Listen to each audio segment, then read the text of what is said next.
Segundo, digamos, el doctor, ¿cierto?, Juan Bombán, que trabaja en el Hospital Pereira y por lo tanto, y ahí ve, tiene una claque del Hospital Pereira, digamos, ¿cierto? Obviamente están todos, ¿cierto?, sin COVID, ¿no? Es una claque, digamos, sana, todo.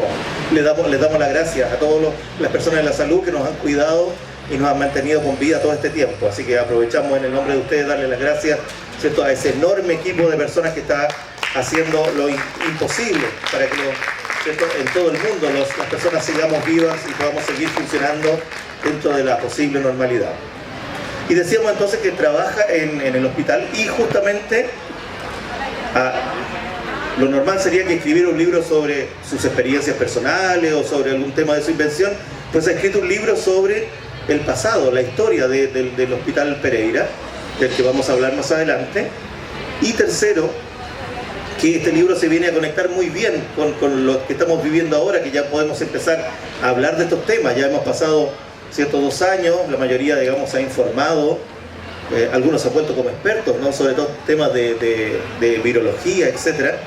Y este libro nos trae a la memoria que el ser humano, la humanidad, ha vivido varios contagios, varias pestes, ha vivido varias enfermedades contagiosas a lo largo de la historia, y una de ellas, por ejemplo, fue la tuberculosis, ¿no? Fue una enfermedad que hizo que mucha gente perdiera familiares. Aquí en Chile fue, ¿cierto?, una verdadera plaga en su tiempo, y también es parte de la temática de este libro que se llama La Peste Blanca, vivir o morir en un sanatorio. Entonces, por eso les recomiendo que se queden, porque va a ser una conversación, yo creo, muy interesante, muy amena y además muy informativa. La peste bubónica.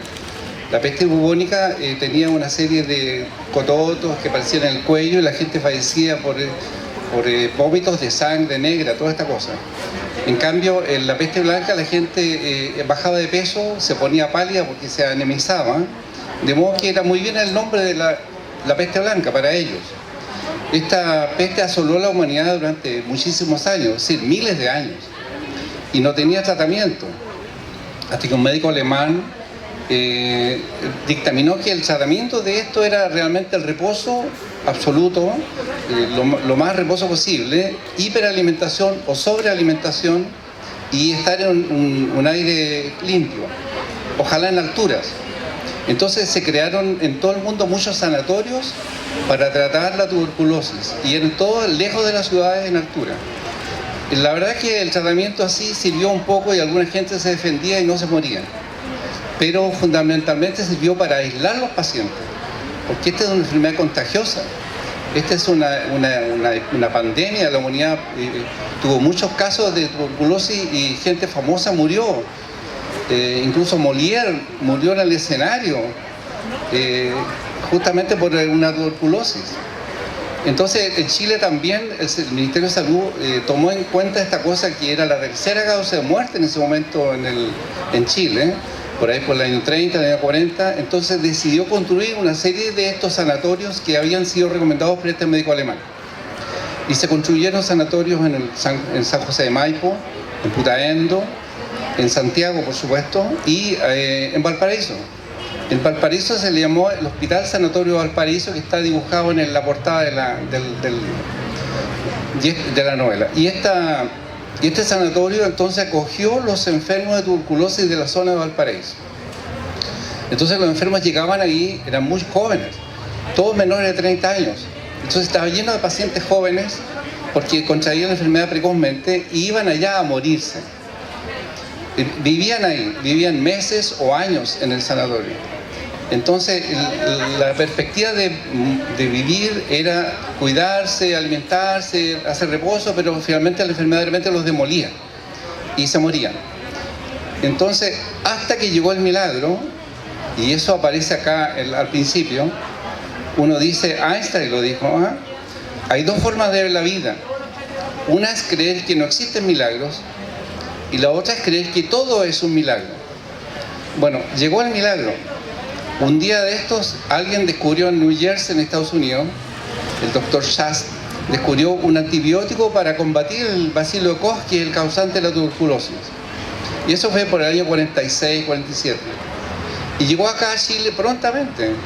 El antibiótico el año 50 más o menos.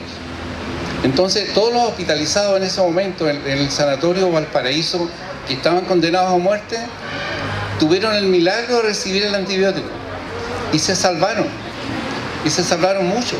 Entonces hay varias historias de pacientes en esta novela en el cual llegaron sin ninguna esperanza para morirse, en el cual viene el tratamiento antibiótico y los salva de la muerte y florece la vida y el amor. Porque esta es una novela de amor. Es curioso. Antes que adelantemos, para que ¿cierto? No develemos, digamos, partes sabrosas de la novela, doctor, detengamos un momento. Me parece súper importante lo que acaba de decir, porque mucha gente lo sabe, lo recuerda, digamos, pero algunos también más jóvenes no tienen información tan clara como eso. La gente enferma de tuberculosis, ¿cierto? Como dice usted, era muy distinta al habitual enfermo, ¿cierto? Porque incluso recuerdan los que les gusta la literatura y el cine también. Hay muchos ejemplos, ¿no? Literarios, famosos, ¿no? Exactamente, La Dama de las Camelias, ¿no? Es una famoso. Y también están estos famosos hombres que filosofan, ¿cierto? En este sanatorio alemán, digamos, la famosa novela, ¿cierto? De La montaña mágica. La montaña mágica de Thomas Mann, que están ahí, ¿cierto? Curándose, pero al mismo tiempo están también curando al mundo, ¿no? Están entre una guerra y otra y están filosofando sobre cuál es el destino del mundo.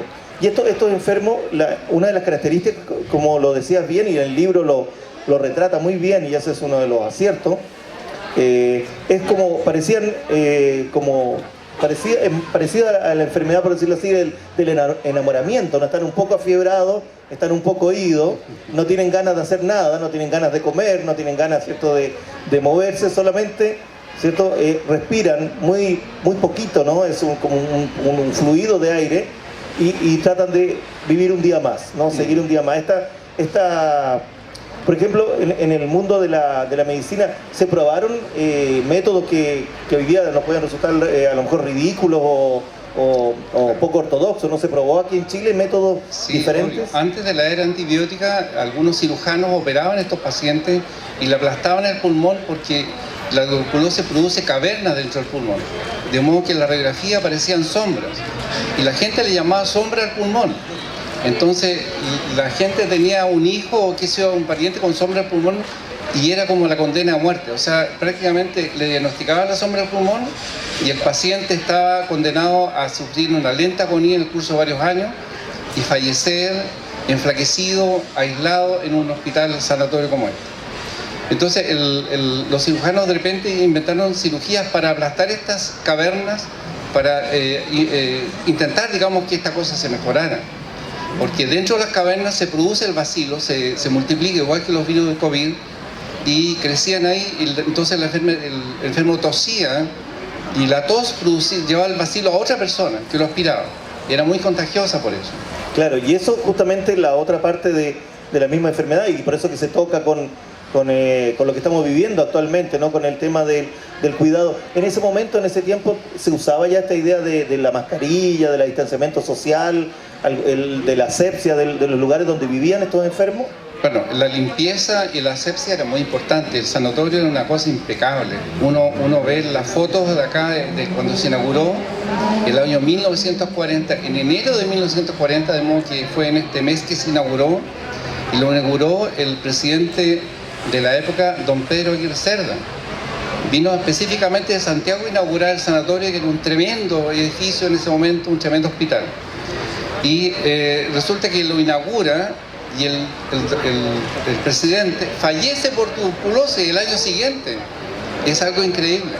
O sea, pero no podemos decir que se contagió en el hospital, ¿no? No, pero no se escapaba nadie. No había ricos y pobres, esta enfermedad afectaba a todo el mundo. Eso es interesante, eso es un detalle, porque justamente lo conversábamos antes, digamos, cuando conocí el libro, que es justamente una enfermedad, un poco lo que pasa hoy día con el COVID, que si no recuerdan ustedes, ¿cierto? Se partió diciendo que solo la gente muy mayor se iba a morir, ¿cierto? Y incluso inmediatamente las personas aparecieron diciendo que esto podía ser, digamos, un plan malévolo de alguien, ¿cierto? Para dejar. Y después las personas muy pobres, ¿no? Las personas sin casa, las personas que estaban en la calle, podían morir de COVID. O sea, siempre eran como los sectores. Y nos dimos cuenta ahora que en realidad estamos todos absolutamente expuestos, estamos todos, ¿cierto? Y obviamente una forma también de pasar un aviso, digamos, nosotros hemos estado acá como Feria del Libro controlando el tema, ¿cierto?, del pase de movilidad y todo, pero también recordar a la gente que, sobre todo los que tenemos parientes o personas, ¿cierto?, que no se han vacunado todavía, ¿no?, que todavía tienen esta discusión casi bizantina, ¿no? Que me imagino en esa época también pasaba, había gente que creía que esto podía ser no el origen que se le decía médicamente, pensaban que era, por ejemplo, no sé, un castigo de Dios o era un... O sea, mucha gente pensaba eso antes de que el doctor Koch, que lo descubrió el bacilo, digamos, indicara que esa era la causa de la tuberculosis. Muchas veces no se sabía cuál era la causa por el 1600, por el 1500, qué sé yo. Ahora, la novela se situó en el año 1950, hace 10 años después de la fundación. Y cuando llega el milagro, que digo yo, que llega el antibiótico. Y entonces la situación del país en ese tiempo era muy diferente a ahora. Chile en ese tiempo era un país extremadamente pobre. O sea, la pobreza era un 60%, 70% de la población. Ahora es lo contrario. Ahora la pobreza es un 10 o 20%, no más que eso. En ese tiempo era al revés. La gente andaba sin zapatos, andaba descalza, desnutrida. La primera causa de muerte era la desnutrición infantil. Y la segunda, las diarreas infantiles. Y la tercera era la tuberculosis. Entonces la gente en ese momento emigró del campo a la ciudad en forma masiva porque aparecieron las industrias. La era industrial llegó a Chile precisamente impulsada por el presidente. A través de la Corfo, entonces se crearon industrias y la gente emigró del campo a la ciudad. Pero en la ciudad, esperando ellos mejores condiciones, resulta que llegaban a lugares hacinados, a lugares pequeños. Una familia vivía en una pieza y se contagiaban todos. Entonces la tuberculosis ascendió muchísimo en todo el mundo, no solo acá. La era industrial produjo que la tuberculosis se difundiera. Entonces se creó esta cosa de que los enfermos se llevaban aislados a otro lugar. Y ahí vegetaban y algunos salvaban y la mayoría moría. E incluso, y hay un detalle acá, que hay un cuento también que es real, son historias reales, realmente son hijos de pacientes que me han contado qué pasó con sus padres. Hay un cuento ahí también de un médico. Resulta que los estudiantes de medicina, al entrar en contacto con los pacientes en la clínica, en los hospitales, San Juan de Dios, el Hospital Bambú, que sea toda esta cosa, hospitales antiguos, se encontraba con pacientes con tuberculosis y se contagiaba. Todos los cursos de estudiantes de medicina tenían 1, 2 o 3 enfermos. Entonces lo que ocurría, curiosamente, con los estudiantes de medicina, que los metían a un sanatorio. Entonces algunos lo iban al hospital, no sé, San José de Maipo, y yo acá también. Entonces está la historia de un médico que también es internado y sigue estudiando medicina, y a medida que baja de peso y cada vez peor y que sea con menos esperanza, pero sigue estudiando hasta que llega el antibiótico y se salva. Y ese era un profesor mío que estuvo en el hospital y se salvó y me contó el cuento. Ya era un anciano profesor y me dijo, yo me salvé porque llegó la streptomicina. Ahora, el premio Nobel, recientemente ha fallecido el doctor Maturana, pero el premio nacional, de ciencia, el doctor Humberto Maturana, estuvo hospitalizado en Putaendo 2 años en su juventud por la tuberculosis, porque esta cosa venía a la gente joven. Entonces tenemos en el hospital el Sanatorio Valparaíso en ese tiempo 300 pacientes, 150 hombres, 150 mujeres, todos jóvenes, todos enfermos, pero algunos sanándose. Entonces, obviamente estaban las condiciones hechas para que floreciera el amor. Y ocurría, curiosamente, ocurrió eso muchas veces. Entonces el cuento que aparece acá es que cuando llega la streptomicina... Perdón, sus compañeros de trabajo dicen que ocurre entre los sanos también, ¿no? No necesariamente ocurre entre los enfermos, pareciera ser en el mundo del hospital. Me han contado, me han dicho, al parecer. Así parece que. Entonces resulta que los pacientes al principio estaban muy desesperanzados, pero en el curso del tiempo, a medida que se iba mejorando con el antibiótico nuevo, floreció la vida. Y algunos se casaron. Y esos hijos yo los atendí. Entonces me contaron la historia de sus padres que estuvieron hospitalizados y se casaron en el hospital. Es muy bella y es muy emocionante leerlo en las historias porque son tomadas de la vida real. están en el libro, y además, como dice muy bien uno de los personajes que dice, es el triunfo del amor. Es una hermosa, porque al mismo tiempo que se estaba cuidando de la enfermedad, surgía, ¿cierto?, este enamoramiento, y entonces había una nueva razón para vivir, no solamente el hecho de sobrevivir a la enfermedad, sino que poder casarse, poder tener hijos, poder, ¿cierto?, tener una vida, un futuro, digamos, compartido con otras personas. Eso es algo muy bello. Y también está la vida de los, como decías tú, de los doctores, de los paramédicos, de los enfermeros, que también, igual que lo vemos ahora, ¿no?, partimos haciendo ese saludo absolutamente merecido, también en ese momento, ¿no? Me imagino que tuvo que haber una gran mortalidad de la gente que trabajaba en el mundo del hospital por estando cuidando enfermos, ¿no? Sin duda, porque incluso como digo, los estudiantes de medicina y los médicos también se contagiaban y fallecían. Bueno, esta novela tiene dos partes. Una novela, o sea, una parte que es novelesca, que es una historia romántica, digamos, por decirlo así, y tiene una segunda parte que es histórica. Entonces, en la segunda parte hay una galería de fotos reales del tiempo del sanatorio Valparaíso, o sea, del sanatorio antituberculoso, en el cual las cosas eran completamente limpias y asépticas, muy cuidadas, y era una verdadera ciudad sanitaria, porque estaba aislada de la otra. Entonces ahí se hacía la comida, se hacía todas las cosas que eran necesarias de una ciudad aislada. Y eso era financiado por el Estado para combatir y bajar la frecuencia de tuberculosis. El problema es que cuando llegó la streptomicina y otros antibióticos, la tuberculosis bajó su frecuencia terriblemente y el sanatorio dejó de su razón de ser. Es curioso, entonces muchos sanatorios en el mundo fueron cerrados y convertidos en hoteles, especialmente en Suiza. Y hay muchos hoteles que fueron sanatorios también. Incluso el famoso sanatorio que aparece en el libro La montaña mágica, ahora es un hotel.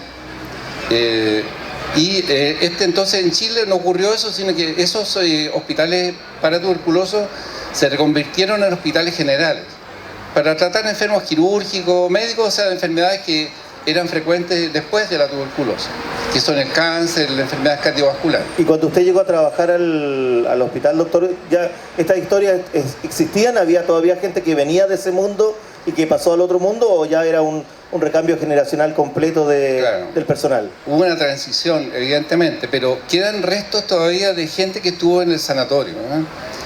Antiguos funcionarios que ya están jubilados o se han retirado, y algunos han fallecido, desgraciadamente, que son de la época sanatorial.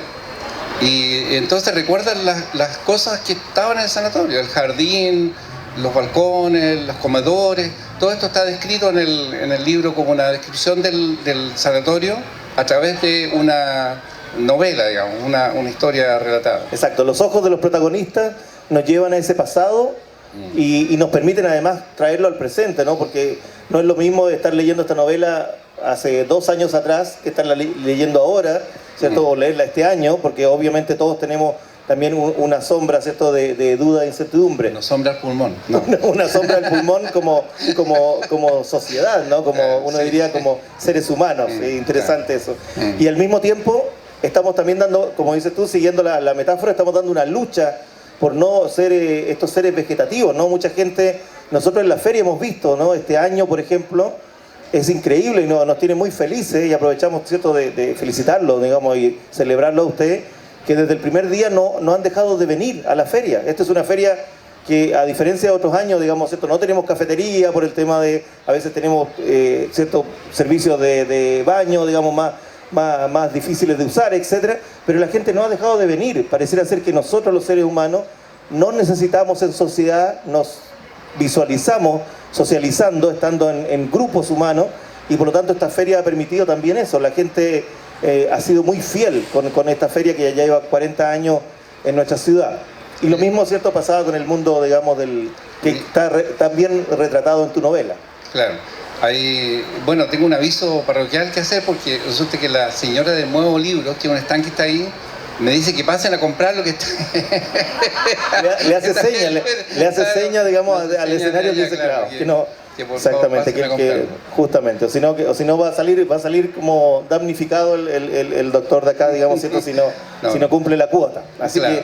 Que al final vamos a vamos de alguna manera, vamos a ir cerrando. Nos queda una cosita más que yo quería como que lo conversáramos, digamos, para de los muchos temas, que es el tema suyo, propio, digamos, de cómo un doctor, ¿cierto?, llega a ser escritor.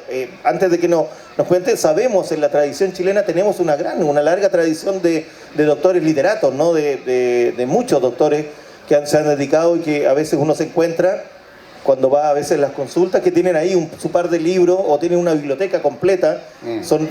Yo sé que son muy buenos lectores, digamos, el mundo de la carrera, el estudio les exige leer mucho, pero además son muy buenos lectores en general.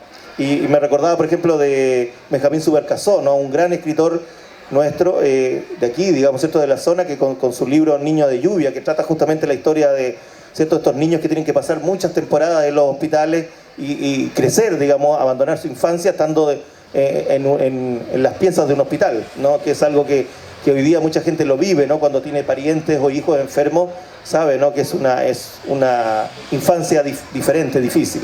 Bueno, ¿Cómo fue su llegada? Respondiendo a la pregunta de por qué escribí el libro. Bueno, hay varias cosas. Uno, que yo estoy en una etapa de la vida en la cual ya tengo recuerdos, digamos. Puedo asociar muchas historias que he visto de pacientes en el curso de mi práctica médica. Y entonces uno de repente tiene muchas historias en la mente como para escribirlas, pero no tiene el tiempo. Pero la pandemia me dio el tiempo. Entonces resulta que por la pandemia me relegaron a la casa durante varios meses y para protegerme de la pandemia, pero no me protegieron de escribir. Entonces escribí ahí todo el rato y escribí 2 libros y tengo otro en tercero que está medio escrito. Incluso pude perfeccionarlo, pulirlo, porque escribir un libro realmente yo pensé es fácil. No, es muy complejo. Es todo un camino. Es un camino de aprendizaje en el cual uno va acopiando una serie de documentos, se informa respecto de las cosas, porque los libros no son etéreos, tienen un tiempo y un lugar. Y las cosas tienen que ser atingentes, no pueden ser desconectadas de la realidad de ese momento en que se escriben. Entonces escribí un libro que se llamaba La Afuerina de Villarrica, que son el resto de mis experiencias que tuve yo, el resto de las memorias, cuando era médico general de zona en el pueblo de Villarrica. Pero no es la historia de mi historia, sino la historia de la gente. Entonces ahí llegaron los colonos, digamos, chilenos y extranjeros a hacerse cargo de las tareas, digamos, vivir y ser feliz, no sé, con su familia, construir duramente lo que era el pueblo. Y además estaban los mapuches que vivían ahí desde hace mucho tiempo. Entonces ellos necesariamente convivieron, y convivieron bien, porque las historias que yo cuento, que también son reales, no hubo lucha entre ellos. No, había lucha por sobrevivir, por mejorar las cosas, por mejorar los caminos, construir las casas, eso sí. Y de eso hablo yo, que también es una época de más o menos del año 40 o 50, cuando llegaron los colonos a la zona de Villarrica, que eran bosques vírgenes que después ya no son tantos, en la zona de Coñaripe, toda esa parte. Y este libro, La Peste Blanca, son recuerdos de pacientes que estuvieron hospitalizados en el Hospital Sanatorio Antituberculoso y que sobrevivieron, gracias al milagro que llegó del antibiótico nuevo por primera vez en la humanidad. Entonces se preguntan los protagonistas en el libro, en realidad, qué buena la ciencia que descubrió este antibiótico. Entonces le responde ella, porque siempre son más perceptivas las mujeres, pero ¿por qué ahora? ¿Por qué a nosotros? Ese es el milagro. No es que haya llegado un antibiótico, no. En los últimos siglos, los últimos 1000 años, los últimos 10.000 años, la gente se moría, ¿no? Y llegó este antibiótico justo y nos tocó a nosotros. Entonces es un verdadero milagro que nos ha ocurrido. Así es, hoy día justamente, también la gente hoy día, si ustedes han seguido, digamos, la información y la ven en términos generales, es claramente una pandemia, ¿no?, la que estamos, pero la cantidad de mortandad, ¿no?, numérica, no me estoy refiriendo, digamos, esto, no hay una calidad, no hay ni una muerte mejor que otra, sino que en términos numéricos es infinitamente más baja que todas las pestes anteriores. Sí. O sea, las pestes uno piensa la gripe española, 140 millones de personas muertas. La otra gripe, la peste bubónica, no sé cuánto, 400 millones de personas. La mitad de Europa. Exacto, era generaciones completas diezmadas. Y nosotros estamos sacando la cuenta ahora, digamos, hablan de 4 millones a 5 millones de personas, digamos, es una cifra terrible, pero es una cifra para la cantidad de gente que vive en el mundo, también uno podría hacerse la misma pregunta, ¿por qué a nosotros? Sí, ¿Cierto? ¿Qué de bueno hemos hecho que tenemos, digamos, todavía vacuna y podemos? Por lo tanto, es una muy buena pregunta que el doctor nos plantea, porque también es hacerse cargo de eso, ¿no? Si sobrevivo a esta pandemia, ¿qué de bueno voy a dejar, no? Como un poco como decía el soldado Ryan, ¿no? ¿Me voy a merecer haberme salvado de esta pandemia? ¿Va a valer la pena que yo me salve y no otra persona el resto de mi vida, ¿no? ¿Voy a hacer algo que va a dejar una huella por seguir? Es una muy buena pregunta que abre este libro, digamos, por supuesto, y la publicación del doctor. Claro, la tercera causa, digamos, o motivo por el cual uno escribe es que de repente uno quiere dejar una herencia también, ¿eh? Porque estas cosas se van perdiendo. Todo lo que ocurrió se borra por el tiempo, aparece una neblina y al final ya no existe nada. Pero si alguien se dedica a escribir o recolectar las fotografías que están en la galería fotográfica ahí, es posible que eso persista, digamos. Si no, se va a perder definitivamente la historia. Así es, sí. Y justamente la memoria es una de las cosas que está hoy día, digamos, ¿cierto? Absolutamente central para construir una identidad y construir una historia, ¿no? El mismo tema, digamos, teníamos acá, ¿no? A Pedro Cayuqueo recién, o sea, si ellos, ¿cierto?, pierden su voz, todo Chile, todo este país, ¿cierto?, desde su construcción y antes, pierde también parte de su memoria. Por lo tanto, es muy importante este trabajo y realmente el rescate fotográfico es increíble. Hay una serie de fotografías que además uno lo llenan de ideas, ¿no?, de imágenes, lo transportan porque son, ¿cierto?, un tiempo heroico, ¿no?, de la lucha contra las enfermedades. Quisiéramos, no sé si quieres alguna otra cosa más y conversar con el público, aprovechar esto que han esperado tan pacientemente para... No obviamente hay que tener ciertos bonos, ¿no? Con bonos FONASA, digamos, el doctor puede responder sus preguntas para que, ¿cierto?, sea un hospital público. Hagamos preguntas, ojalá, ¿cierto?, sean todas atingentes. Por lo tanto, señor, con mucho cariño le decimos, ¿cierto?, que se centre, digamos, le van a pasar el micrófono, ahí tiene el micrófono, pero ojalá centrémonos en la presentación del libro, ¿cierto?, para el diálogo lo podemos realizar en otro momento, ¿cierto?, con el autor bajo el escenario. En honor a su director, que estuvo del año 40 al año 70, y ahora el Hospital Eduardo Pereira, el antiguo Sanatorio Valparaíso, es un hospital público y atiende a los beneficiarios del sistema público, a través de esos consultorios y toda esta cosa. Y la gente llega ahí y tiene intervenciones de repente de la más alta calidad en ese hospital. Señora Sara. Sí, hay preguntas. ¿Alguien quiere hacer preguntas, dialogar con el doctor? Yo quiero recordar el hospital del empleado, muchas felices iniciativas que hubo. Fue un médico también. El único hospital del empleado en Chile que había estaba aquí en Valparaíso. Sí, ahí tenemos un micrófono para, ¿cierto?, para las personas que quieran consultar algo sobre la novela, sobre esta temática, también llamada después TBC, ¿no? La gente, como claro, le decía, con una abreviatura para que no fuera tan fuerte, ¿no?, la tuberculosis, la TBC.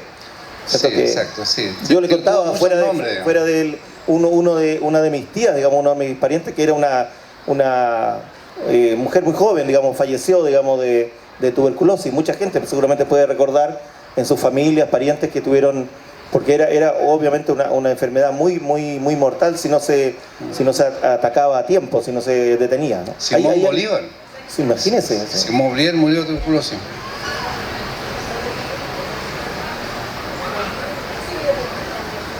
Doctor, buenas tardes. Quisiera preguntar, muchos de los médicos que trabajaban ahí se infectaron, se enfermaron y seguramente también murieron. Pero los que no se infectaron, ¿cómo se protegían? ¿Cómo ellos pudieron seguir atendiendo a las personas enfermas?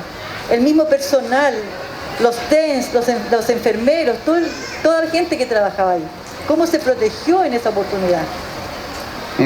Claro, lo que pasa es que las medidas de protección para el público en general fue el aislamiento de los pacientes en los hospitales sanatorios de tuberculosis. Pero la gente que trabajaba ahí se infectaba, es cierto. Y la protección de eso de repente era una buena nutrición, aire libre, lo mismo. En ese tiempo en verdad nunca se usó mascarilla. Es curioso, a pesar de que esa era una enfermedad de transmisión aérea. Pero se aislaba especialmente a los pacientes que tenían, eran bacilíferos, se llamaba, o sea, botaban bacilo de coja. positivamente. Después de la llegada de los antibióticos, muchos de los pacientes se mejoraron, de modo que ya no fue necesario grandes medidas de aislamiento porque se aseptizaban, digamos, de su germen en el pulmón. Gracias. O sea, claramente era una vocación de servicio, ¿no? Porque Sí. había muy pocas posibilidades, digamos, pero seguían atendiendo a los pacientes y tenían que estar en contacto con ellos porque era la única manera de atenderlos. Sin duda. Como dije, yo también los estudiantes de medicina se enfermaban prontamente. Bueno, había otras medidas también, públicas, tal como dice el señor. Se ponía la vacuna BCG, que era en el fondo aplicar la tuberculosis, digamos, atenuada, con el objeto de que la gente hiciera defensas antituberculosas antes de tomar la infección desde otra persona. Sí, ahí hay una pregunta también. Buenas tardes, doctor. La consulta es para, digamos, para construir esta novela. ¿Cuál es el tiempo que le dedicó, digamos, de un día normal? ¿Media hora, 2 horas, 4 horas? Y en general, la novela, ¿en cuánto tiempo se concretó, digamos? Mira, es que es curioso, lo que pasa es que uno empieza a escribir y aparece una especie de fiebre del escritor. Entonces, la verdad... Estaba contagiado de la creatividad. Pero completamente. Entonces uno empieza a escribir y termina a las 4 de la mañana. Y escribe y al día siguiente sigue y persiste en la obsesión del cuento y la novela. Entonces yo tuve excelentes personas que me colaboraron. Mis hijos que están ahí y mi señora. Que lo aislaron, por supuesto, ¿cierto? Quedó aislado completamente, digamos. Claro, se fue a vivir en la pieza del fondo. Eran estrictos correctores. Entonces ellos leían y corregían las palabras que estaban malas, esta frase está mal hecha, y iban siguiendo la nueva porque ellos no sabían el final. Yo lo sabía, pero ellos no. Entonces yo le escribía un capítulo y lo leían inmediatamente, y el otro y el otro. Entonces, realmente poco tiempo, yo pienso que en 3 meses o tiene una cosa así, no más. Pero ahí tengo que agradecer a la señorita Viviana Quevedo, Villanueva, que es la bibliotecaria del Hospital Valparaíso, el Hospital Eduardo Pereira, que tenía un archivo de fotografías que fueron concedidas gentilmente por la directora del hospital, la señora Angélica María Sangüesa, y fueron concedidas para poder ponerlos en el libro. Entonces había mucho trabajo hecho ya de archivo que ya estaba realizado. Para ir finalizando, ¿alguna pregunta más o un saludo que quieran hacer, ¿cierto? O a lo mejor decirle ahora, ¿no? Que ya pueden ustedes sentirse libres de este contagio, la familia, digamos, porque ¿cierto? Está preparándose seguramente para un nuevo libro. Ahí hay una pregunta. Yo lo conozco todo. Doctor, buenas tardes. La verdad es que le agradezco mucho que haya plasmado la historia del hospital del Sanatorio Valparaíso. El Sanatorio Valparaíso ha significado, es muy importante en mi vida, porque yo llegué a vivir a los 4 años a ese hospital. Mis padres fueron funcionarios y colaboradores del doctor Eduardo Pereira. Le agradezco mucho que esta historia no se pierda, porque es parte de la identidad de Valparaíso, parte de la identidad de salud de Valparaíso. Entonces, le agradezco mucho y su libro me encantó. Muchas gracias. Bueno, gracias. Bien, pues de esta manera, digamos, vamos a ir cerrando. Nuevamente volver a decirles que realmente el libro me lo pasó hace como 2 o 3 días, lo devoré, digamos, es un libro realmente ameno, muy entretenido, uno queda lleno, digamos, de información y además ideas a propósito, digamos, y como bien dice el libro, el triunfo del amor también nos da una esperanza a todos, digamos, en estas situaciones que estamos viviendo. Si nos cuidamos, si nos queremos, ¿cierto? Si cumplimos la normativa, por supuesto, digamos que vamos a salir todos vivos de esto. Unas últimas palabras. Yo soy profesor de la Universidad de Valparaíso, profesor de cirugía. Y también es importante que la gente sepa, porque la Universidad de Valparaíso, el Hospital Pereira, el Servicio de Salud de Valparaíso, son instituciones importantes de nuestra zona. Ahí se forman los médicos, se forman las enfermeras, y es importante que también conocerlo. Está escrito en la descripción de mi persona, pero no en la novela exactamente, porque yo me centré en los pacientes. Eso. Así es. Así que le damos un... ¿Quiere hacer una última? Que tiene que ver con el libro, por supuesto, ¿cierto? ¿Sí? Si le podemos, no sé si está ahí bien el micrófono. Todos son testigos, digamos, ¿cierto?, de que dice que va a hablar del libro, ¿no? Porque No le gustó que hablara de Pedro Aguirre Cerda y que el Estado se hiciera cargo de la salud de los no chilenos. señor, no confunda las palabras. Queremos Pero que hablemos de yo los quisiera escritores y de recordar, sus libros. doctor, me asalta la duda, ahí en cerca o ahí mismo, usando los registros del hospital, un laboratorio que estaba haciendo, era un laboratorio que tenía de todo, montado para hacer algo relativo a medicina. ¿Está relacionado con el hospital o era una iniciativa privada, por favor? El laboratorio del hospital es del hospital, es público. En el tiempo de la tuberculosis, en todo caso, el laboratorio se centraba en el hallazgo y en la búsqueda del bacilo de Koch. Y se hacía de varias maneras. A través del estudio microscópico de la expectoración, a través de los cultivos de la expectoración en una serie de materiales, y a través de una cosa bastante curiosa que no está escrito en el libro, desgraciadamente, a través de la inyección de restos, digamos, de líquido pleural u otra cosa en animalitos, en cuyes. Entonces este hospital tenía una cuyera, o sea, no sé cómo se llama, pero un criadero de animales cuyes que estaban específicamente para demostrar la tuberculosis en aquellos pacientes que era muy difícil el diagnóstico. Así que ese era el laboratorio que estaba centrado en el centro. Ahora es un laboratorio general, tiene de todo. No hay problema. Bien, pues... Ahí no hay cuyes ahora. Ahora no hay cuyes, exacto. Para que la gente no se confunda. Así es. Bien, pues de esta manera entonces estamos terminando la presentación del libro La Peste Blanca, este libro dedicado al Hospital Pereira, que en su origen fue un sanatorio, por lo tanto es un libro que recupera la memoria local, que recupera la identidad de los trabajadores de la salud y por supuesto una historia de amor que también los va a enternecer. Así que le damos un gran aplauso al doctor Juan Bombán, que nos ha querido acompañar esta noche. Y como decían, ¿cierto?, los amigos de Nuevos Libros, estará en unos minutos allá firmando los ejemplares para quienes se quieran llevar alguno de estos libros. Después de la feria, el libro se vende en mercadolibre.cl. Porque después la feria se va a acabar y la gente decir ¿dónde lo compro? Muchas gracias.